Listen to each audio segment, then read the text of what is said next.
right, welcome to the Krueg Show, everybody. October the 10th, 7:07 on the West Coast, 10:07 on the East Coast.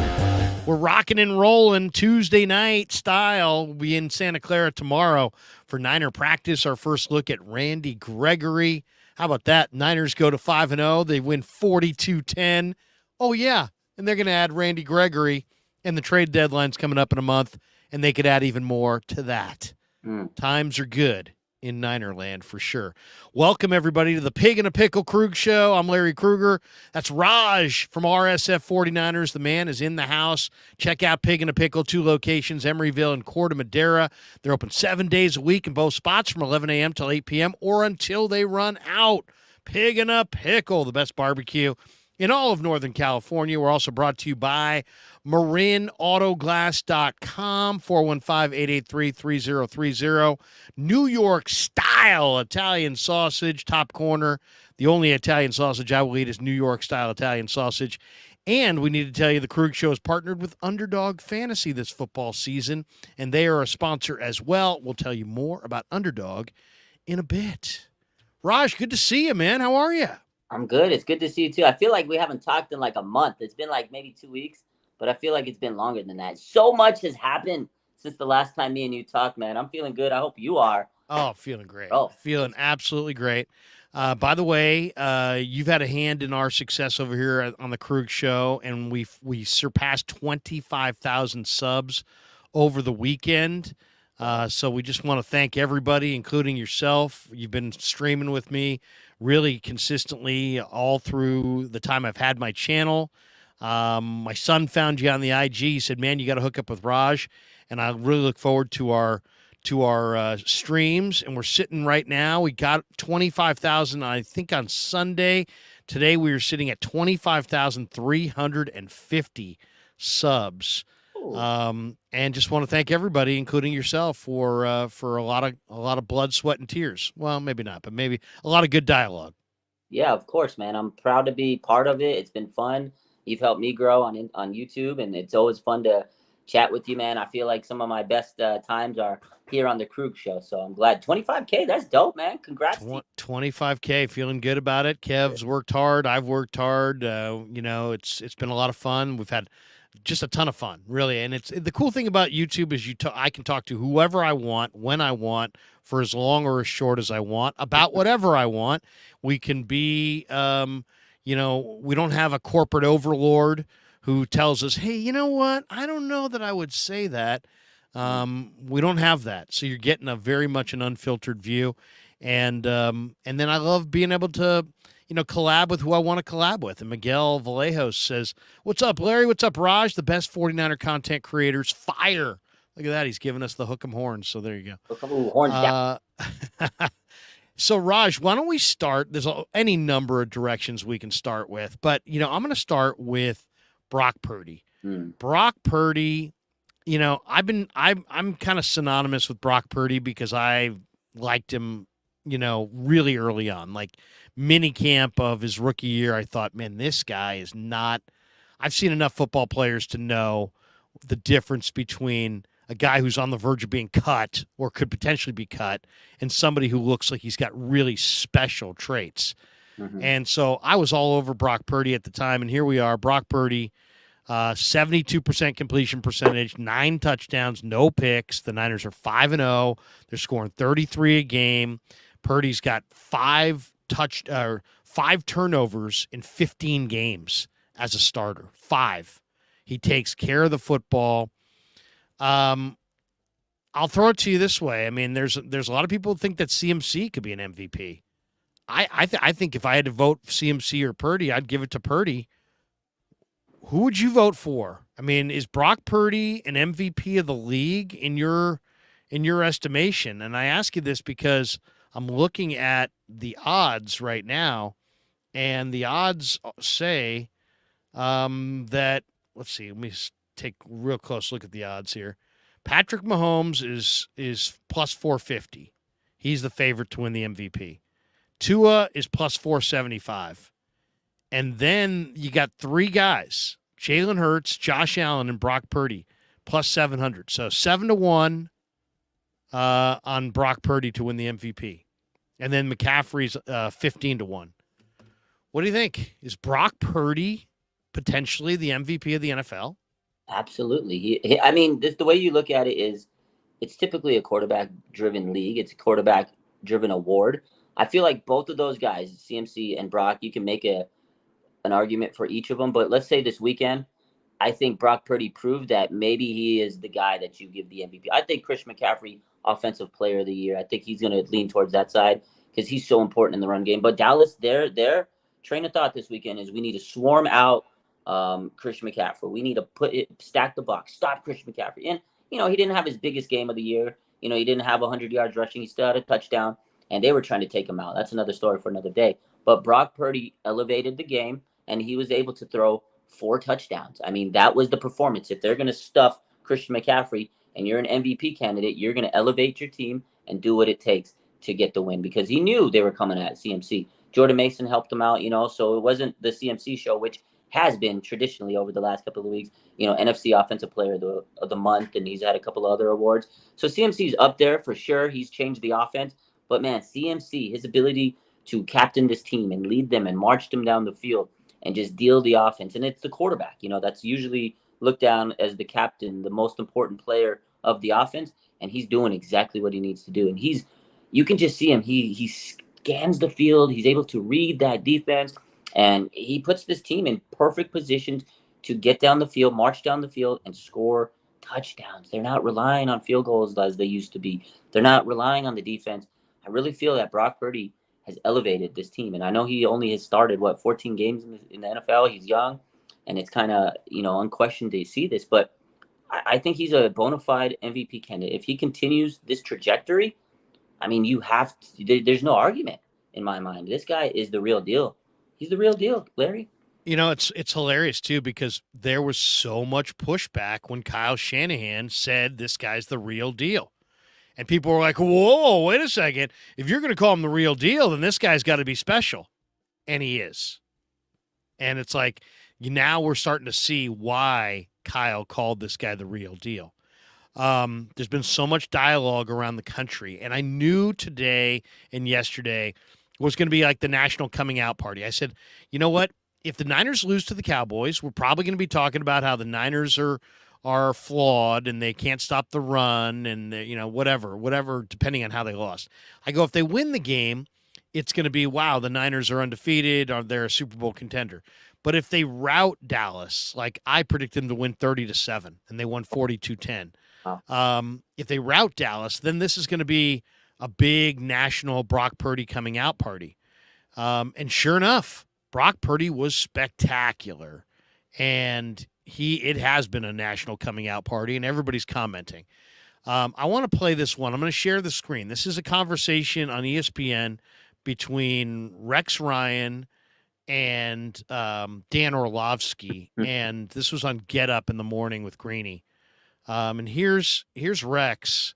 And he's talking here about the Patriots, and then he makes a point, or Orlovsky makes a point, and he jumps his shit. Listen to this. For years, this team stinks. They'll never win again, all right? Because I'm telling you, they had their run with Brady. When they let him go, I told you they would never win again. They're not going to. If Mac Jones was in San Francisco, he would be playing like Brock Purdy. I actually agree. Oh, God, no. Yes, dude. No, there's no chance. He'd be better than he is. But if you think he's going to play like Brock Purdy, Rex, you haven't paid attention to Brock Purdy. Rex, that is a slap in his face. No, it's not. He's not just a system quarterback. Did we pay that guy's attention? playing like Joe Montana, not Joe Montana like this guy's playing. Stop, Dano, stop. Did we pay attention to Mac Jones' rookie year? So that never happened? No, I did. And I even called him a pea shooter then. He did. No quarterback is going to be successful in New England. I agree with that part. No quarterback this year. Absolutely. All right, well, we can stop it right there. But, I mean, that little sequence, became, George Kittle went on the radio today, and he commented on that and said that, Purdy is a lethal killer in the huddle and said it was a slap in his face and it's disrespecting Brock Purdy. And it's like Orlovsky, I'm not anti-Orlovsky. I kind of like Orlovsky, to be honest. I mean, I know he ran out of the back of the end zone. He wasn't much of a quarterback in the NFL, but screw that. Who cares? He's a really good commentator. I mean, Trent Dilfer, actually won a Super Bowl, but Trent Dilfer was not hardly great, and he comments on the NFL. He was the weakness on that Ravens team, and he can still comment. So it's like, it's not necessarily how you play the game, whether you have credibility as a commentator, I think. But when he calls Mac Jones, you put him in San Francisco, he's Brock Purdy. That's just another. I agree with Rex. That is a slap in the face to Brock Purdy. It makes it seem like, any quarterback at all with these weapons in this system can make it happen, and it's just it's crap. It's total crap. It's disrespect. It really is. It's blatant disrespect for Brock Purdy. And then we got one more here I want to show you. This is Irvin. This is Michael Irvin. And Irvin is on the Undisputed. And he basically, let me back up here and share the screen on this one. This is Irvin saying basically that he's also a Brock Purdy fan, that he believes in him over Herbert. Here's the playmaker, Michael Irvin. Justin Herbert has done great. I love him. He's a physical freak and a talent. It's a little low. I ain't taking him over Brock Purdy. It's the dispensing thereof. Now, we think somebody can run and somebody can jump. We say, wow, he's great. Brock Purdy just does, all he does is do the right thing and find the answers. And yeah, it doesn't look like a Barry Sanders run or a Peyton Manning or Aaron Rodgers great throw, but it is perfection. It is perfection that you cannot stop. I don't think a team in the NFL can beat them right now. No, I don't. Justin. There you go. A little bit of the playmaker, Michael Irvin. So I mean, it's like we can't ever seem like we can get to this point where people are just like, hey, you know what, the guy's pretty damn good, and give him his flowers. It's always got to be, this backhanded deal, or it's like, well, Shanahan's awesome, or he's got, look at Debo and Ayuk and Kittle, and at some point you got to just back away and be like, you know what, maybe this guy, forget the draft position for a second, maybe this guy is that good, maybe Brock Purdy is special, maybe guys like me who've been touting him haven't been touting him enough. I know there would have been a bunch of people in line saying, Krug, you're out over your skis about Brock Purdy if he had played even just good ball. The fact that he's played spectacular MVP ball is the only reason I'm not getting people in my face going, you. Nobody can say S right now because the guy's doing it. Yeah, he's absolutely doing it. And if you watch and that's the thing, you got people like Dan Orlovsky sitting there saying, oh, Mac Jones. No, because if they wanted Mac Jones, they could have got him, Larry. That's why Kyle knows Mac Jones wouldn't have been able to do the things that Brock Purdy could do. And that's, again, another reason why they got rid of Trey, because he couldn't do the things that Brock Purdy could do. Kyle trusts Brock Purdy, and they're opening up the offense. Every week, new wrinkles come out. Like, yes, he can throw the little short passes. He can do the quick release. Like, he could do all those things. But now you're seeing more deep passes, more layered passes, more passes in tight windows. The Deebo Samuel pass this weekend was crazy, over the middle. And then right before that, there was the Brandon Ayuk play, which got called back. 2 plays later, they run another tight window, crazy play to Deebo, and they get the first down. It's like, wow, this guy is just amazing. You see that first touchdown where he scrambles to the right. The anticipation is unreal. The fact that he throws the ball, and it's right 3 seconds before Kittle even breaks to that side. And he knew Kittle was going to be right there. Like, he knows the plays in his head. Kittle called him a robot. Like, if you watch it, you can just see he's executing the offense like a robot. And Rex Ryan's right. It's not just the system, because he's executing these plays that Kyle has been trying to get for years. How many quarterbacks has he went through? And he finally found his guy. I think people can't get over the fact that he was the last pick in the draft. And they have to say, well, why was he the last pick? There has to be a reason. Maybe people just missed him and missed on the talent evaluation. Sometimes it happens. Tom Brady, I don't want to say he's Tom Brady, but they missed on Tom Brady, and look what happened to him. He became this great, probably the greatest quarterback. And Brock Purdy's trajectory right now, it's looking pretty damn good. Every week he does something that we're like, oh my God, 300 yards. Oh my God, 20 for 21. Oh my God, he throws 4 touchdowns, his career high. Like every week he does something. We're just like, wow, wow, wow. He's the guy. Kyle knows it, and he's going to be laughing all the way to the Super Bowl with Brock Purdy as his quarterback. And people are just going to have to get over the fact that he was the last pick in the draft and deal with it. I think you're right. There are some people that are starting to be like, okay, I think he really is the guy. There's still a few people that don't want to believe because they were so hard on their takes that they're like, no, I got to be right. I got to be right. Nick Wright's one of them, and a couple other guys. Like, there's so much pushback that if he has a good game, there's always an excuse for them. But you know what it is? It's the 49ers, and over the last decade or even longer, quarterback has always been the biggest, question mark, the biggest topic, and people want to keep pushing this quarterback nonsense with the 49ers. They can't get over the fact that, guess what, the 49ers finally have a franchise quarterback, Larry, and it is absolutely amazing to me. Frank in the chat, it's the system he's playing in. You're all fools or you guys are delusional. It's like, Frank, I can't, brother, I can't help you. I really can't help you. I mean, if you really believe it's the system, I'll say this, Patrick Mahomes has Andy Reid, and Travis Kelce, and before that he had Tyreek Hill, and he's got Isaiah Pacheco. Jalen Hurts has got Sirianni, pretty good offensive coach. He's got Devontae Smith, Dallas Goedert, A.J. Brown. I mean, Miami, Tua Tagovailoa. He's got Mike McDaniel. He's got Jalen Waddle. He's got Tyreek Hill. They just picked up Chase Claypool. They've got A-Chain. I mean, they got weapons. It's like, everybody's got weapons. But the way that this guy's playing is on a totally different level. If you can't see that, I gotta wonder what you're watching. Let me also share on this one because this is another one. This is Kyle. I asked him this after the game. Here's what he had to say when I asked him about Purdy after the game Sunday night. Kyle Shanahan. Here we go. Mm-hmm. Kyle, considering the opponent, where do you rank this as far as Purdy's performances thus far? I mean, he was really good. Everybody was pretty good. But thought he missed one throw throughout the day, from what it seemed like. Just a little behind BA in the first quarter on one, and everything else seemed pretty flawless. He did a great job versus a real good pass rush, some tight coverages. Guys gave him some time, and also the guys made a lot of plays too. There you go. So, I mean, and I've asked Kyle. I asked him last week. I said, is this guy a product of your system? And Kyle has great confidence in his system.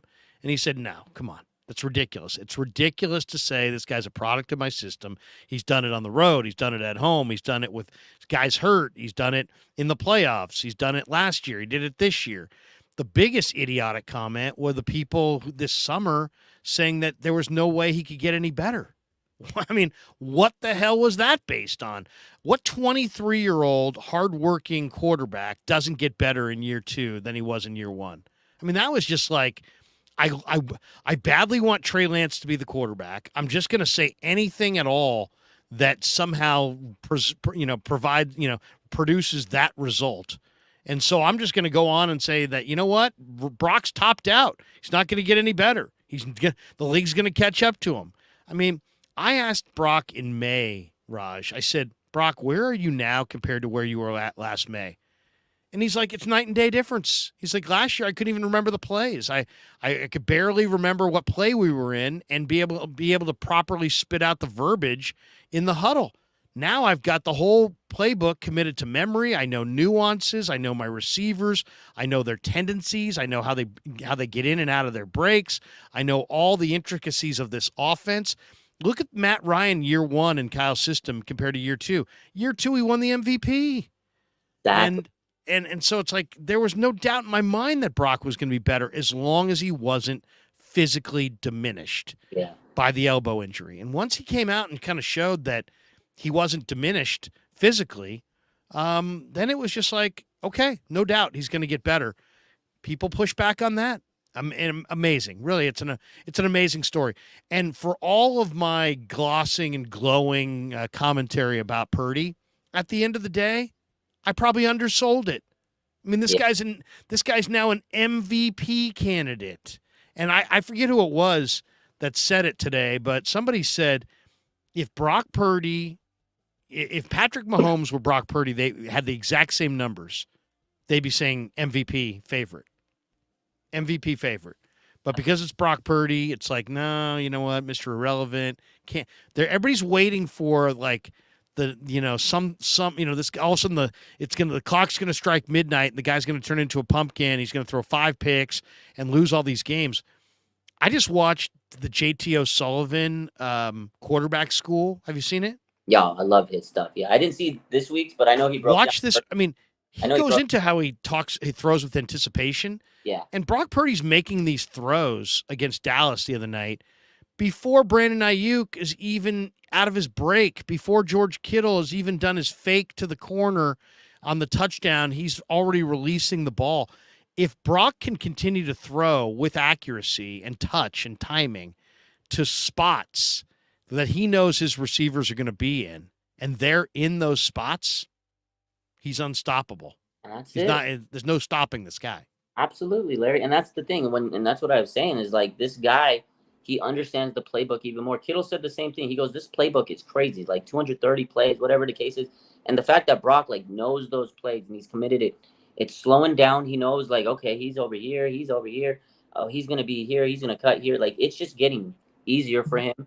Last year, he was just trying to figure out how to be a quarterback in the NFL. Now the game's slowing down and you can see it. He is definitely just anticipating, like you said, where these receivers are going to be. It's crazy to see it. Like, I'm like, oh my God, how did he make this play? Like I say that on a weekly basis several times during the game. Like, wow, what a throw. Wow, what a throw. And again, because Kyle trusts him so much, you can see him. He's taking deep shots now. Him and Brandon Ayuk, the connection is crazy. And that connection's only going to get better. We saw him have a really good connection last year with Kittle. And now he's evolving with everybody else on this offense. And it's just going to get better. They're scoring 30 points a game with ease. Dropped 40 points on, Dallas. Like, this team might be scoring 40 points on a regular basis as Brock Purdy gets better. It's scary, Larry. And again, people just want to doubt him. They're waiting for him to fail. And that Dallas game, everybody was saying, well, Brock's not going to have a good game. And now he did. They're like, okay, well, there's going to be a game where he makes a mistake. He hasn't thrown an interception. It's crazy. Like, it's very rare for him to make a mistake. Like, he had a few bad passes, but luckily, defense couldn't capitalize and here and there. But this man, he just keeps going, and he's just so smart. He's so poised. I love to see it. And again, it's just refreshing knowing that Kyle trusts this guy, the offense trusts him, and he's just so poised. And then one more thing, one of the examples I used this weekend was, okay, so they ran that flea flicker play, right? And I know they ran it. Which was amazing, too, that the media, one of our major media guys, asked Kyle Shanahan what that play was. Yeah. I mean, I'm literally calling flea flicker as I'm in the press box watching it. I see the handoff. I see the second handoff. I see him flick it back to Purdy. And I'm like, flea flicker. They're going flea flicker. And one of our media guys went into the media room after and like, Kyle, what would you call that play? He's like, flea flicker? Yeah. I mean, it's like, dude, did you not play football in recess? Did you not play video games or something? But the whole point I bring this up is, okay, I know the Lions ran it, and I know you've heard the story, right? Kittle and Juice, they went to the tight ends coach, and they say, hey, we have this play in the playbook. It's been in our installments in last year. Can we just run it? And I don't know how much they practiced it this week. Maybe they would have ran it one time. Pass it once. Yeah, once, right? Once. It wasn't really in their game plan, but Kyle was told they want to run it better than the Lions. So for Kyle to trust Brock and say, hey, we're running play 25 in the playbook, whatever the play number it was, whatever the play it's called, we're running play 25. We're going to just do it. Like the fact that he didn't even need to practice it during the week, maybe once, like you said, and they executed at such a high level, it just speaks volumes of Brock Purdy. He didn't need to sit there and practice the play and have it in installment and do a walkthrough. Kyle tells him, run play 25 and let's score a touchdown. And that's exactly what they did. That is amazing to me, Larry. That is amazing to me. And not only was it a trick play, but Purdy missed moved the launch point. He had to hold the ball an extra tick to let Kittle on the wheel route get the separation that he needed, and so he wound up and stood in there and took a big hit and delivered that thing and just put it right there, just a flat out dime. Yeah, that was a phenomenal play. Let's read a couple supers here. Matthew Rowley says, can you each tell me what talent at the quarterback position means? I keep hearing that Brock is less talented than others, but I see a quarterback that processes faster, is more accurate, and more decisive. Does talent just mean arm strength? Pretty much. Pretty much arm strength and a lightning release. And that's, if you can, there are certain throws that, like the best arms in the league can make. Josh Allen, Herbert, Mahomes, where they literally can be running to their left, not even plant their feet, and just, throw a laser to the other side of the field and drop it right in the bucket. Okay. You want to tell me Brock can't make that throw? Fine. But I agree with Matthew here. It's like, really, what Alex Smith said it best. He said to Matt Mayoko in Tahoe this summer, he said, there's a lot of traits about a football player, but it's about processing, timing, and accuracy. Do you process what you see at the line of scrimmage? Does the ball come out on time, not early, not late? And do you throw it? Do you put it on the receiver? Do you stick it on his hands? Are you accurate? And Brock can process really fast. I mean, I would say he might be one of the fastest processors I've ever seen. Mm-hmm. His accuracy is well above average. Yeah. His timing is elite. So those are the three traits that I'm looking at. But yeah, I think he doesn't throw the ball like Josh Allen, but he might be more trustworthy than Justin Herbert now. Maybe, and Josh Allen, right? Yeah. Takes better care of the ball. Yeah, absolutely. And I think I agree with Matt saying is, you have to be able to process the ball, you have to be accurate. To me, those are the traits that you want out of quarterback. But I feel like the media, when they do they take a big stock in pro days and the combine because they want to see the guy that has the flashy athleticism.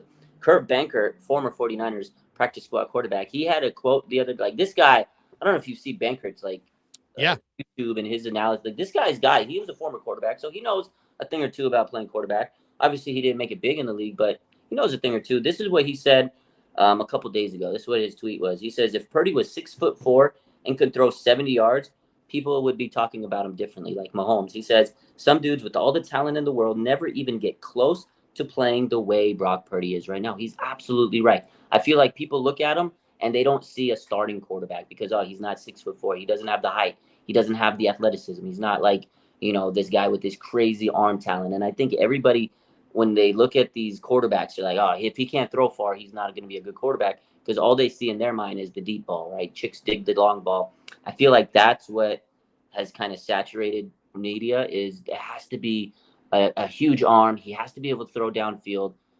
That's not all you need to be able to do as a quarterback, Larry. You need to, like you said, process, read the defense. You need to be able to anticipate. And Brock Purdy does those things at such a high level. And he's 23 years old, ladies and gentlemen. He's only going to get better. So he's the man. He's that guy. He's won me over. He's won you over. But more importantly, he's won over his teammates. And that is hard to do. And Kyle Shanahan.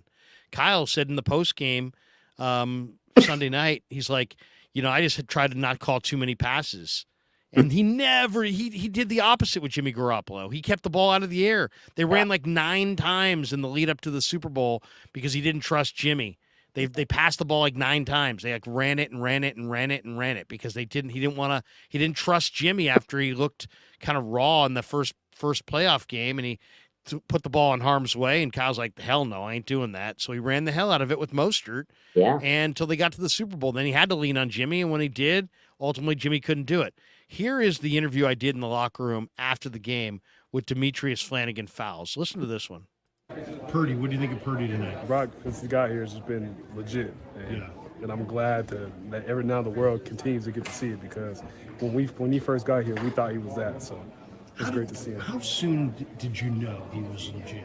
I mean, does it go back to the first training camp? Yeah, just even when we got early in the season last year when he was on scout team and he was just looking us off, and we were just like, there's something about this cat. He's good. So I'm not surprised. We're not. Yeah. So I'm not surprised. We're not surprised. We saw this guy early on doing his thing. You know, Love the it. players, the one thing about the players are honest. And I'll give you the other one. I was talking to Grant Cohn earlier today. We were talking a little bit about the locker room. And when I knew that Brock was special was after the Miami game. And I said, you know what? We're going to go into this locker room and we're going to see the mood in here. The starting quarterback's done for the year. It's December. If these guys don't believe in Brock, it's going to be a morgue. If they do believe in Brock a little bit, it'll be quiet, but there'll be some enthusiasm. If they believe in Brock completely, it will be like nothing happened, right? So we go into the room, and guys are bouncing around and joking and shooting basketball hoops and you know, having a good old time. It was like nothing had happened. This was a NFL team that had Super Bowl aspirations that had just lost their starting quarterback and were now going to rely on Mr. Irrelevant to go the rest of the year, and you would have swore nothing had changed because those guys believed. And you can't fool these guys. You can't fool them. You can't say, "Hey, this guy's gonna be great, guys. Guys, no, don't say bad stuff. Don't think bad stuff. Our guy's gonna be great." If they don't believe it, they won't. The vibe will be different. And they were bouncing around the room. And when I did interviews late in the year with Juszczyk and Kittle, you could tell they have great respect and affinity for Jimmy Garoppolo. They love Jimmy. He's their buddy. They didn't want to say anything bad about Jimmy, but you could tell by the way they were answering questions that even though they loved Jimmy, they knew this kid was better than Jimmy. You knew it. You could tell. I think that's the vibe I get. I mean, of course they love Jimmy. That was their guy. They went to the Super Bowl with him. Like they were best friends. They were buds. They loved Jimmy. The stuff they say about Brock, it's like, wow. Like you said, that Kittle today, he's a cold-blooded killer. Like these guys know what they have. Like Brock Purdy is the guy in this team. Of course, the players are going to say good things, but they're honest, and the way they say things, the way their body language is, it's just like, wow. And everybody has been touting this young man up, and they wouldn't have got rid of, you know, Trey and all this stuff and admitted they're wrong if they didn't believe 100% in Brock. And again, the biggest takeaway to me is the fact that Kyle Shanahan trusts him. Like you said in your interview that you had with him, that all the good stuff he says, Kyle is smiling, Larry. That's the biggest difference. I don't know if you noticed, but Kyle is happy. You interview him every week. You know how he is. He's happy. He's not snarky after the games. He's genuinely smiling in the locker room. He's just so positive. He's a ray of sunshine because he found his quarterback, Larry. Like, that is the biggest difference that I've seen in Kyle. He's happy. He has a quarterback that he doesn't have to pull his hair out and run the ball 500 times a game and throw 9 times. He knows, like you said, I have to get myself to stop throwing as much. Like, who is this guy? Who is Kyle Shanahan? What have we done to him? We've made him a happy camper because Trey Lance, or not Trey Lance, but Brock Purdy is his guy. He has found his guy. It took him a long time, a lot of mistakes along the way, but he finally found his guy, and he's content. And I'm so happy. Like, you know, you mentioned a guy earlier, Matt Ryan. This guy was an MVP with Kyle Shanahan, and I honestly think that Brock Purdy is going to have similar stats to Matt Ryan the year that the Falcons went to the Super Bowl. I really think that's what his stat line is going to look like, and he's going to be an MVP candidate. If the 49ers get the number 1 seed in the NFC, it's going to be very hard not to give Brock Purdy the MVP. It just really will be. Lynch and Shanahan know that they invested the 3rd pick in the draft in Trey Lance, and they still felt comfortable trading him to their arch rival for a mid-round pick. Why? Because they knew this kid was the real thing. Yeah. And they're like, you know what? Let's get Trey out of here, because even if Trey improves 75% off of what he's at, he ain't as good as this kid. And we're talking about quarterbacking 5.0. We're not talking about the nuances, the beginnings. Brock Purdy is playing the kind of football that the very best quarterbacks in the league aspire to play. So, Aaron Rodgers the other day was like, hey, man, you know, people are going to talk about Kittle and Kyle and Ayuk and all that, but this kid's real. This kid's the real deal. Big Dog 98 says, yes, Purdy was given a sweet custom Ferrari to drive, but he's driving the ever-living shit out of it. It really is. That is a great one. That's a great one. Ken Konecki, not trying to be delusional, but 17-0 is very doable. All right, we'll get to that in a second. I don't know about that. I don't know if it's very doable. Stephen C says, when the pass to Ayuk on 3rd and 4 was called back, memories of Jimmy kicked in, and I pictured a 5-yard check down and a punt. Purdy says, let's run it back. He hits Debo on a flat-out dime. He's 100 times better than Jimmy. Yeah, I mean, that's another reason I would encourage all of you to go watch the JT O'Sullivan video, because you're right. That Debo play, it was 2nd and 14. It was 2nd and 14. The Niners had just gone incomplete on that pass. And you got Dallas in the Tampa 2 with the split safeties. And he goes to an in route with Debo that was so precise, it was absurd. And it was a dagger. It was a dagger route, according to JT O'Sullivan. And he threw it between 4 defenders, and he threw it with anticipation, hit Debo on the run, so much so that he had rack yardage or yak yardage, whatever you want to call it, on the play. But it was a flat-out dime, and he zinged it in there. It was a perfect strike, and it was a backbreaker. I thought this was the 2-play backbreaker, because Dallas big completion to Ayuk. No, holding or whatever it was on Banks or Burford. Back to the drawing board. Next play, another big play. And it just kind of sent the message like, hey, man, I can do this all damn day. You know what I mean? I got this all day. And it was a loud statement. So that was impressive. Frank Tom Ocean says, shout out to Raj. Great show, gentlemen. Shout out Frank Tom Ocean at all? Yeah, I love the guy. He's always in my channel. I love it. He's a super supporter. Appreciate him and everybody else. He's a good dude. RG Teamster says Brock's greatest strength is his ability to address his own weaknesses and get better fast. How good can he get? We're nowhere near his peak. Nope. Yeah, it doesn't make sense that we would be near his peak, really, right? I mean, look how young he is, right? I mean, odds are he's going to get better. All right, let's get back to this one about delusional. He's just not trying to be delusional, but 17-0 is very doable. Raj, let's look ahead to next week, or to this week, the Browns. Is this the 49ers' biggest test to date? I know a lot of people thought Dallas was, but Cleveland does have they're number 1 in total D. They're number 1 in pass D. They've got Myles Garrett up front and Zadarius Smith. They've got Denzel Ward on the back end, some real speed at linebacker. Schwartz is their DC, the former head coach of the Lions, who once got into a little handshake scrub with Harbs back in the day. Yeah. And then tried to chase Harbs down with Bob Lang in the middle. I can remember that one. I remember the handshake. Yep. I heard the handshake gate. Yeah. Hey, man, you shook my hand too hard and then ran off. Harbaugh loved to just agitate people. He was an ass. I love it. He was. Is this Cleveland game, is it the biggest test for Purdy and the Niners offense thus far? I mean, when you consider those factors, yeah. I mean, everybody thought it was going to be Dallas Cowboys, number 1 defense, but Niners made short work of them. I mean, obviously, you mentioned some players there, specifically Myles Garrett. He's going to be a tough test. Aaron Banks might be coming into this game banged up, although Feliciano held his own the other night. I think he played very well in reserve for Banks, so we'll see how that goes this week with practice and everything. But they got some good players on defense. I'm not going to lie to you, but honestly, I still feel, again, Brock Purdy is going to be put up against the test. The media is waiting for him to fall because, again, like you said, this is a really good defense, good back end. They got some great players on defensive line. Their backfield, their secondary is really good. But honestly, I just think the 49ers, they know it's all about business this year. It's 1 week at a time. They're not looking ahead at everybody.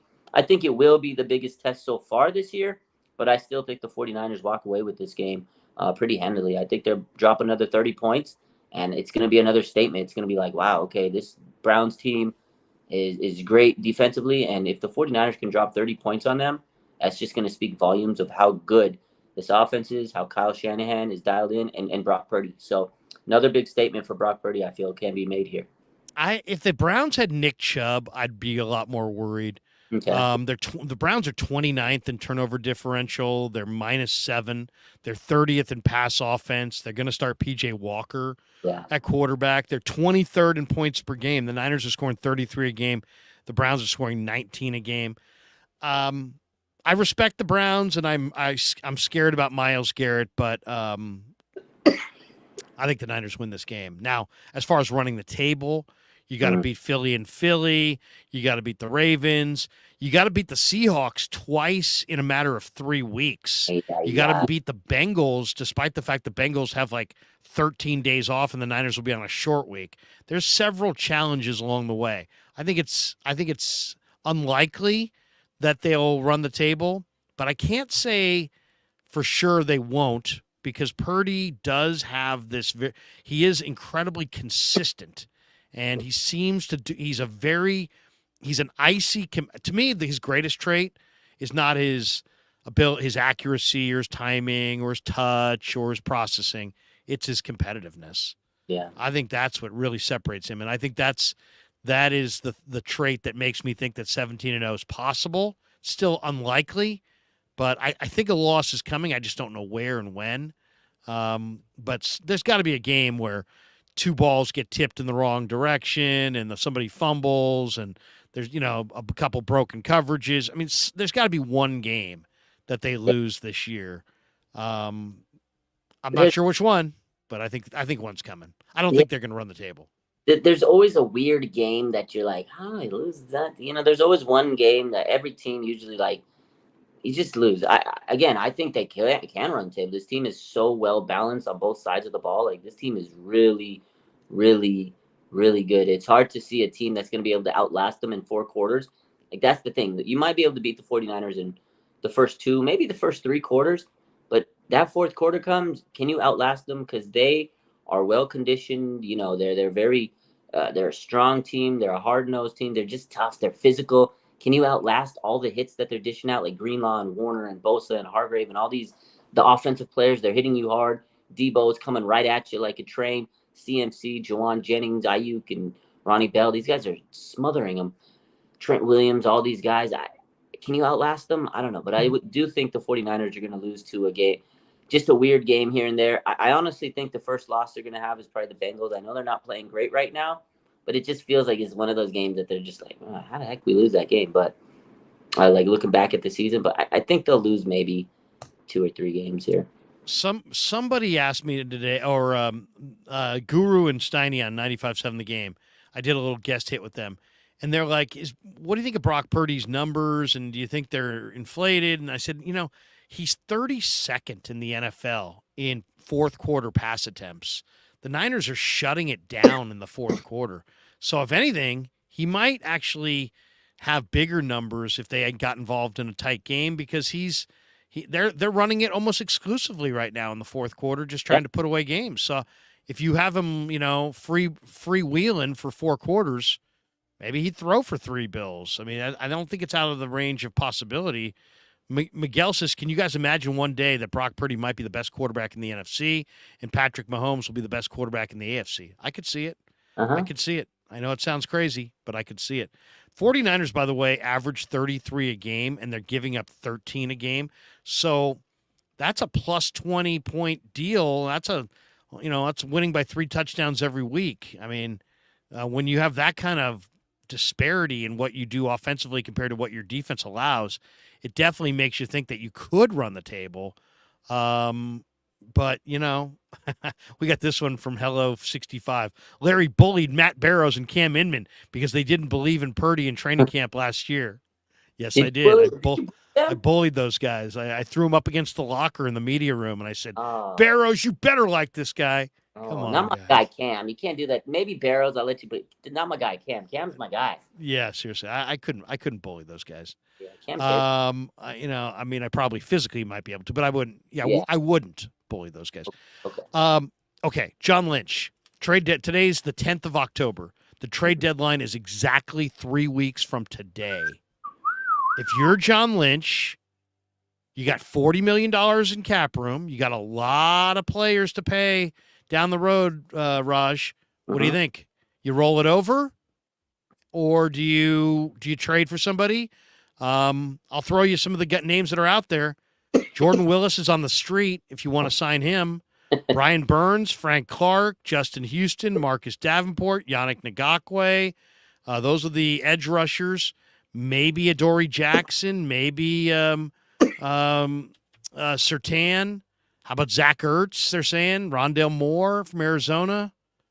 What do you think? If you're Lynch, if you had to bet everything you own in the Raj media empire on Lynch not doing another trade or doing another trade, what would you bet on? So I want him to make another trade. I don't think he's going to make like a big trade. I think there might be a small move coming because I really do think that he wants to roll a lot of this money over to next year because you got Brandon Ayuk.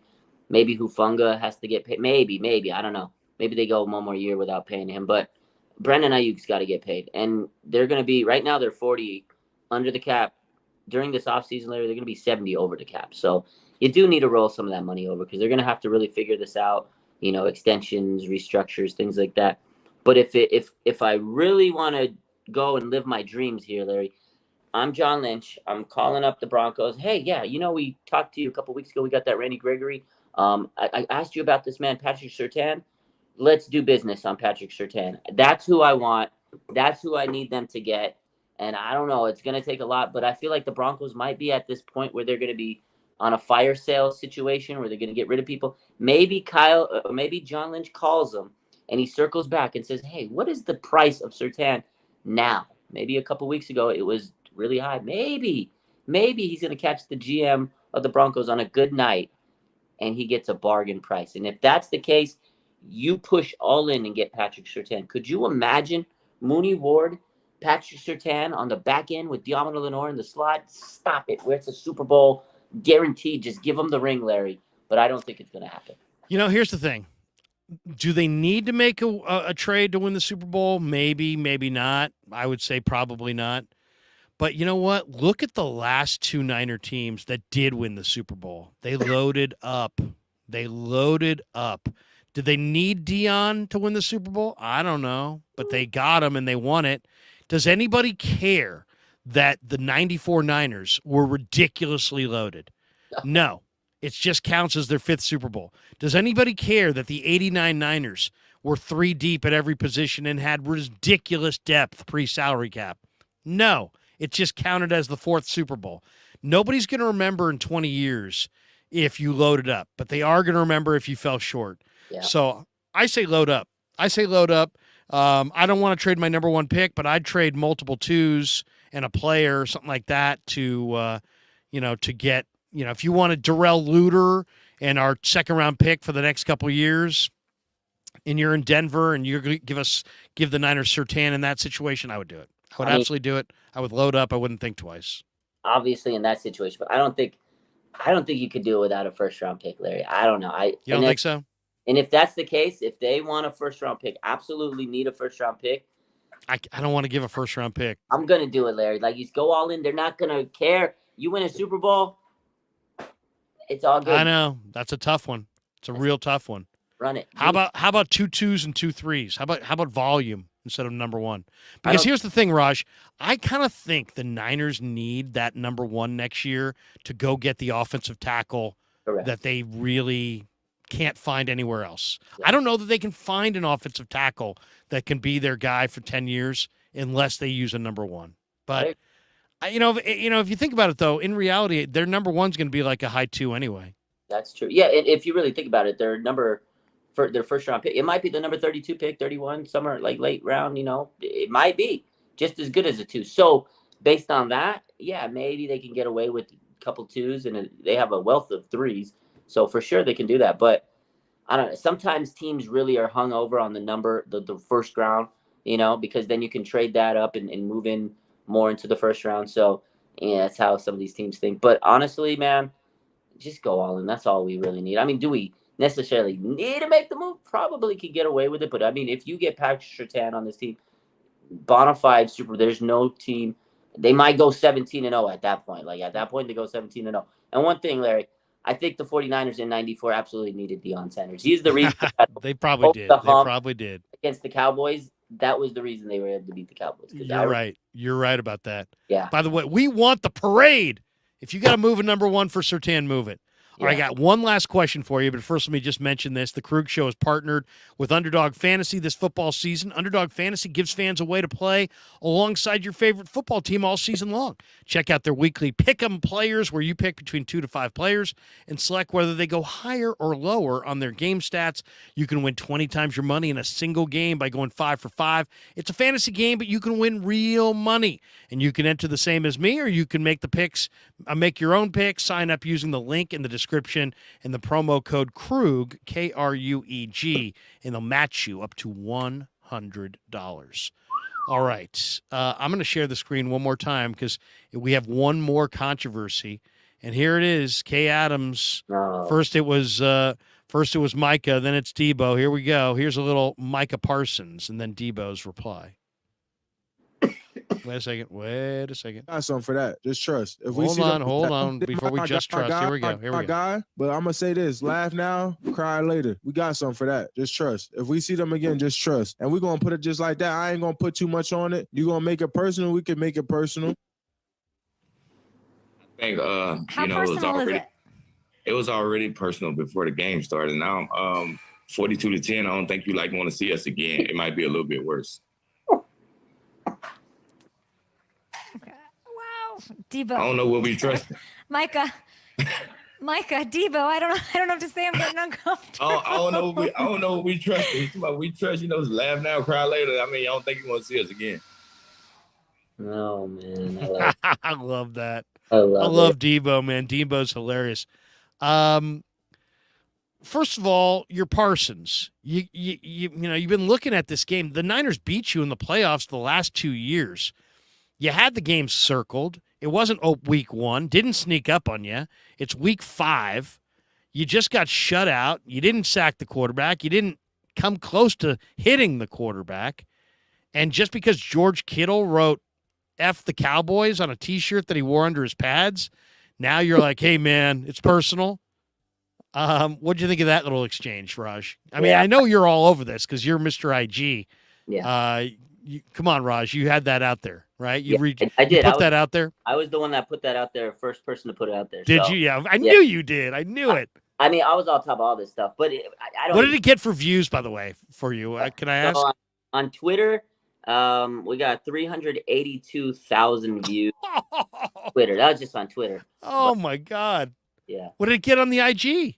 Oh, man. I know. It got stupid views. I don't even. Million? Oh, yeah. At least easily. Yeah. Oh, my God. Yeah. Okay, give me your breakdown then. You've seen it. You're part of this. So yeah, my whole thing was because I already knew about the shirt was going to happen. I don't know if you know Alex Tran. He's Niners Nation. Yeah. I don't know him personally, but yeah, I've heard of him. He knows Kittle. Like, they know each other. So Kittle texted him a couple days before the game. He's like, I need the F Dallas T-shirt, right? And he tells him, oh, what do you need it for? He goes, we're going to do it, the Gary Plummer thing. And I was like, oh, wow. So it was all about paying homage. Obviously, it's a crazy rivalry. You know the history. Sure. And that's what Parsons isn't realizing. It is a historical, it was, paying homage. Like, yes, it was to rub dirt and troll them and stuff. Like Kittle said, he's like, I'm an ultimate troll. But honestly, Parsons took it so personal. And that wasn't the only thing he said after the game. The day after the night after the game, he's sitting there saying, we're the same caliber. I don't think they're better than us that much. I'm like, dog, you just got beat 42-10. You had no pressures, no sacks, no QB hurries. He had maybe one QB hurry. That's it. In 26 pass rush snaps. Did he even play? Nothing. Was he even out there? And for him to say that now it's personal, if you didn't think that this game was personal, then you don't understand this rivalry. You did not come to play. And that's why Debo was like, it already was personal. Last year in the playoff game, remember he says, this is the team I want. And then after the game again, Debo says, don't poke the bear. And he made fun of Micah Parsons. Parsons needs to learn to just shut his mouth, because guess what? If you're talking all this reckless trash before a game, you're going to look silly after the game. That's why Debo, he says nothing. The 49ers, they keep shut because they don't want bulletin board material. And then if you're going to talk after the game, Debo's going to come right at you. And he did the same. He just did it. And that's why I loved it, because Debo had Kay Adams shook. Like she was flabbergasted when she, like, her expression on the face was like, oh my God, Debo, like, he was right. You said 42-10 It's going to be worse next time. Parsons just needs to learn how to shut up. He's on a podcast the day after he just got embarrassed on Sunday Night Football. He's on a Madden stream, streaming Madden. Maybe that's why you're losing to the 49ers. Instead of getting mad about a T-shirt that George Kittle wore, get mad at your quarterback who threw 3 interceptions. And another thing that Parsons said on the first night after the loss in the locker room, they asked him about the run game. He goes, I don't know about the run game. I just said, I don't even do anything. That's the interior D-line. So he threw his teammates under the bus. And he says, well, I just set the edge sometimes. Like, you're not even – he's checked out. He's checked out. Like, you are supposed to be a Defensive Player of the Year candidate, Parsons, and you're caring about the T-shirt that George Kittle wore. The Niners live rent-free in that man's head. That's why I love it. Absolutely. And he's getting roasted coast to coast. Here is Dick Sherman ripping Parsons. There you go. Richard Sherman just absolutely eviscerating Parsons on national TV. That was sweet. All right, Raj, good stuff, man. What do you got cooking the rest of the week? Browns week. Niners looking for another win, which would be how many in a row have they won in the regular season? 15, 16? 14, I think. 14? In a row. 15 in a row now. I lost Unbelievable. count. Crazy. They're rolling. What do you got cooking the rest of the week? What are you doing? Same as always. We're just going to keep pushing the content. IG, Twitter, going live on YouTube. So I got a show tomorrow in the evening with Aaron from 49ers First Takes. Just keep it up every day, day, as much content as I can get out there. We're doing it. And hopefully we'll be back live next week with you. And just keep it cooking, man. You're the man. Always appreciate you. Have a great night. Appreciate you stopping by the Krueg Show, man. Sure. Thank you for having me, man. Have a good night. You too. The great Raj. Raj is the man. Raj is the man. Follow him on IG. Follow him on YouTube. He's got a brand new YouTube show as well. All right, let me hit a couple more of these supers because they are piling up. Saul Goodman says, biggest differences between Brock Purdy and Jimmy G, we score way more touchdowns than field goals. This offense is exciting with Brock Purdy. With Jimmy G, it was just, Yeah, I think that's a really good point, though. Touchdowns instead of field goals in the red zone. That's really the difference. Random Electronic 2.0, as much as I like Brock Purdy, I think it's obvious he's a game manager. Just kidding. Everyone who's been saying that should just eat it. There you go. We got this one from Mike Monahan. Time for a COVID test, Raj. Oh, because he's coughing. Let's leave Raj's cough alone. We appreciate him playing hurt. And Hello 65 says, breaking, Bruce Bochy just won his 13th out of 14 postseason series, while the Giants haven't won one since 2014. Rangers go from 68 wins to the ALCS. Yeah, good thing the Giants ran him out. That was shrewd.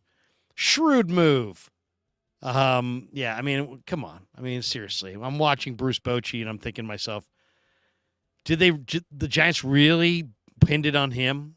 I mean, it's like they really, I mean, they're going to pin the struggles of the Giant franchise when their talent base had eroded on their manager.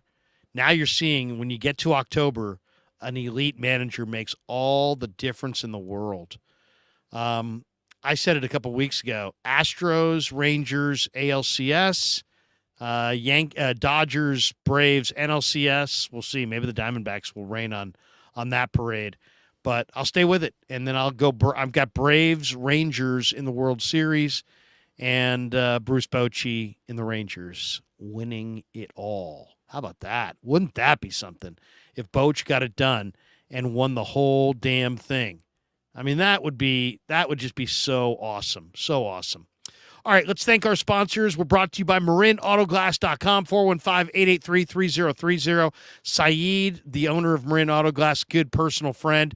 If you shatter a windshield, you crack a windshield, you need someone to pop out the old glass and pop in and glaze in the new glass, sweep away the glass, one-stop shop, MarinAutoglass.com. They serve the greater Bay Area.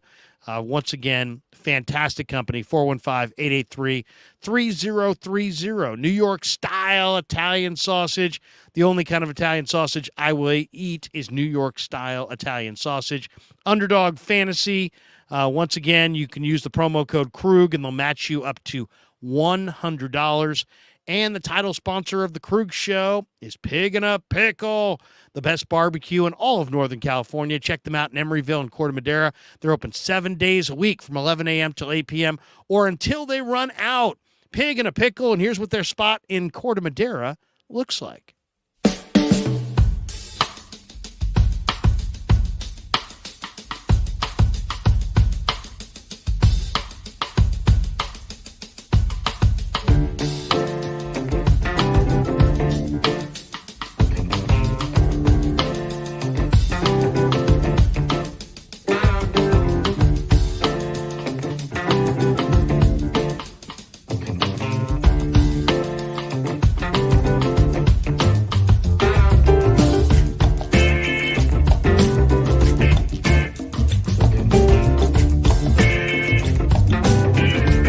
So New York style sausage was started over 70 years ago. We are the largest producer of fresh Italian sausage on the West Coast. What makes our sausage in New York style is really the recipe came from back east, from New York, from Connecticut. If you look at all of our labels, there's maximum 4 or 5 ingredients, which we're really proud of. There's no preservatives, no MSG, fresh in, fresh out. The pork comes in fresh, goes out fresh. There's never any freezing throughout the process. We've always used fine quality cuts. We're never gonna deter from that. It's one of the reasons why our sausage is so good. I guarantee you put our sausage up against anybody else's from a flavor standpoint, no one will beat it, hands down. Hey, do yourself a favor and do me a favor. Go buy a package of the New York style Italian sausage. Guaranteed you will love it, guaranteed.